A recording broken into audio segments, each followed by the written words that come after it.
Բարև ձեզ հարգելի դիտողներ, ուրեմն ձեզ քաչ հայտնի սա շրջայց հաղորդաշարն է, որ տարիներ շարունակ քրիստոնյա ժողովրդավարական կուսակցության աշխատանքային խումբը հանրապետության եւ ոչ միայն հանրապետության տարբեր վայրերից հաղորդումներ է տալիս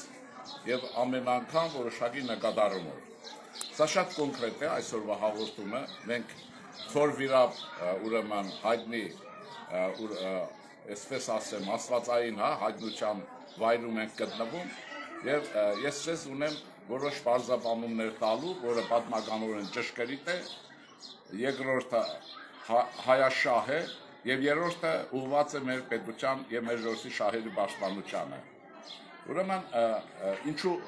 խորվիրապ, որովհետեւ դուք գիտեք, որ մեր եկեղեցու ուրեմն գահին բազմած որոշակի անձնավորություններ այսօր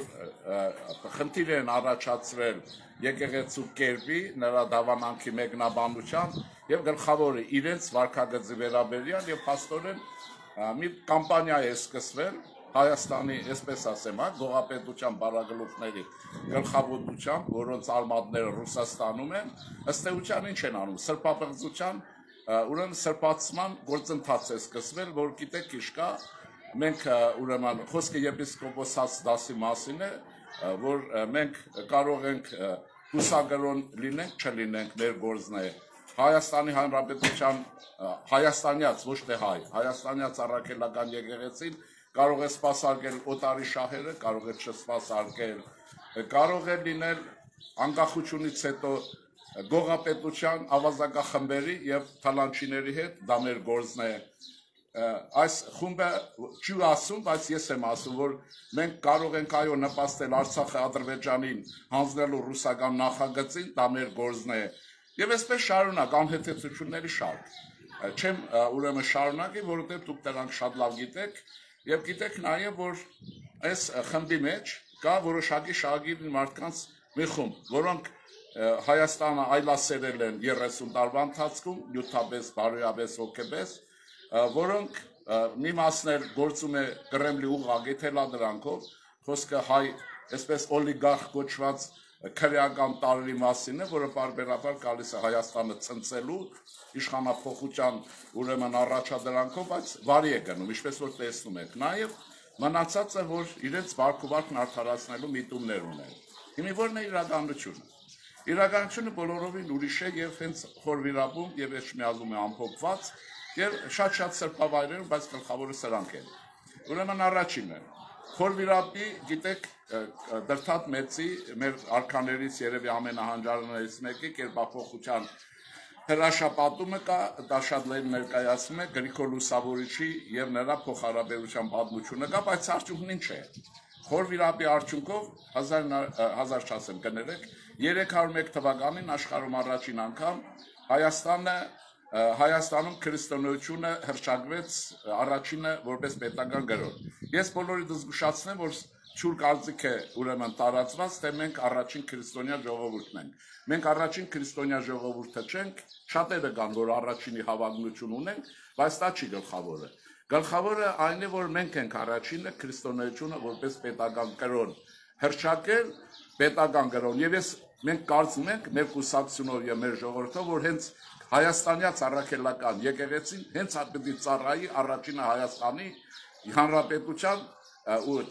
ժողովրդին համայն հայությանը եւ ոչ սպասարկի օտարի շահեր, օտարն տվյալ բարակում Ռուսաստանն է։ Դուք հասկանում եք դա։ Հիմա 301 թվականն այդ ակտը կատարվեց հետեւյալ բարակայով։ Ինչու։ Ժողովուրդը հետանոցության որոշակի շրջանում որոշակի քայքայում եւ այլասերում էր ապրել, համախմբվածության որոշակի խնդիր կար եւ պետականության կորստի վտանգ կար։ Եվ այս երկու հանճարեղ մարդիկ,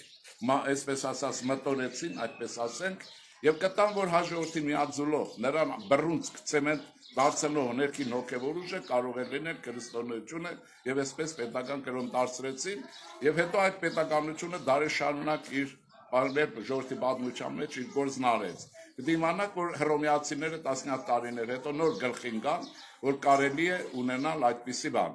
Ուրեմն սա առաջի մասն է։ Ուրեմն մենք առաջինն ենք, որ պետականորեն քրիստոնեություն հռչակել ենք պետական կրոն։ բայց մենք առաջի քրիստոնյա ժողովուրդը չենք, այդ փչոց է եւ իմաստեր չկա նման բաների մեջ վիճել, իմաստ չկա։ Երկրորդ մասն եմ ուզում ասել։ Ուրեմն երբ Գրիգոր Լուսավորը դրտատ մեծ արշագունի երրորդ թագավորը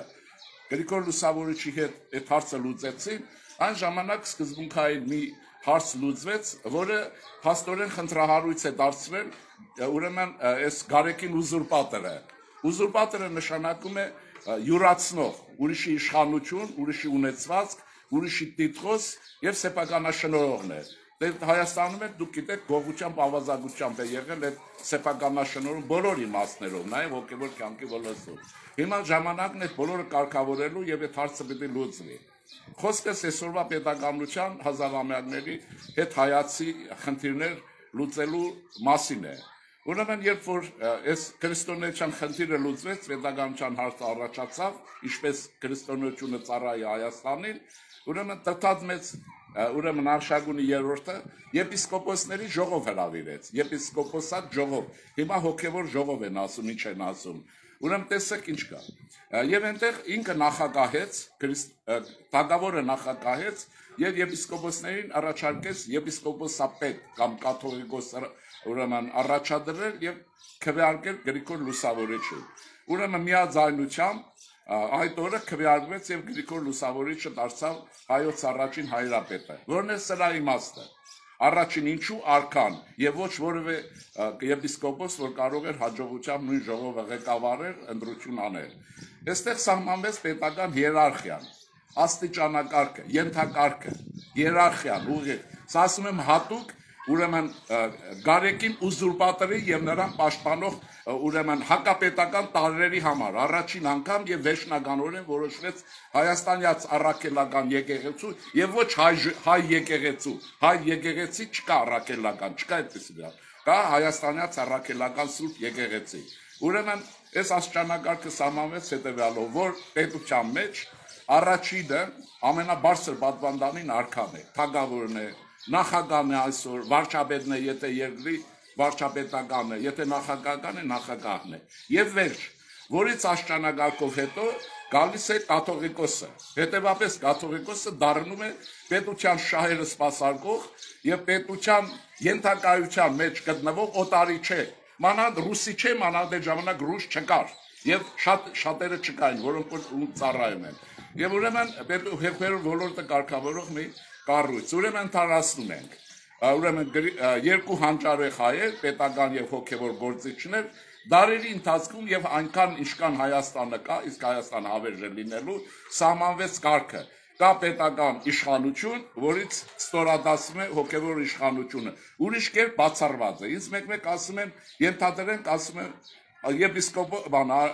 մեկը չընթարկվեր թագավորի կամքին ինչ կլներ, ասում են հեշտ թագավորը կվերցներ այդ ենթագայի ականջից, կբռներ գլուխը կշպրտներ կողքի ու կվերջանար, որտեղ Հայաստանի պետական շահը բարձր է ամեն մի շահից։ Մանավանդ գողապետության, մանավանդ այսօրվա ավազակապետության սպասարկումների եւ օտար շահեր սպասարկողներ առումով։ Ուրեմն հարցը փակվեց, այս մասին խոսակցություն պիտի չլինի։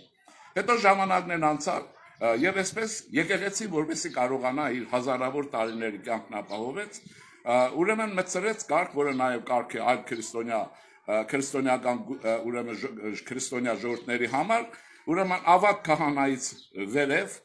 ուրեմն սահմանվեց կուսակրոնության անխախտ կանոնը։ Սա Աջափ Սանդալյանի համար իր հարցը չի, եթե իր հարցն է եկեղեցին պետք է թողի ու գնա։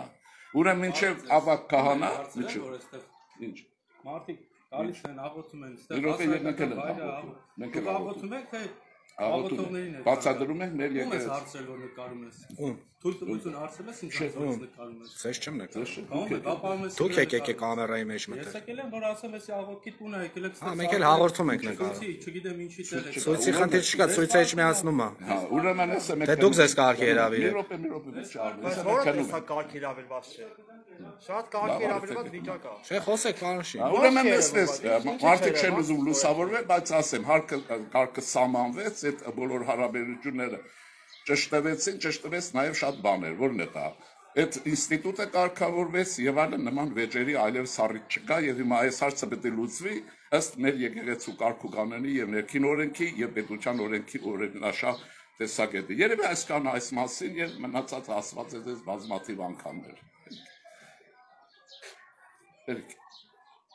Քոչեք սադրվում պարոն Շինյան։ Չէ։ Այդքան Ինչ իսկ դասեի, բար դասեցի մի քիչ կարող։ Եկեք նույն կամ շոուտի։ Միակ Ես դեռ չեմ անջատել։ Էֆիրը գնում։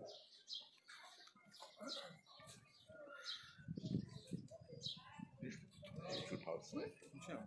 Ինչի՞։ Մեր եկեղեցի։ Հա։ Մեր եկեղեցի։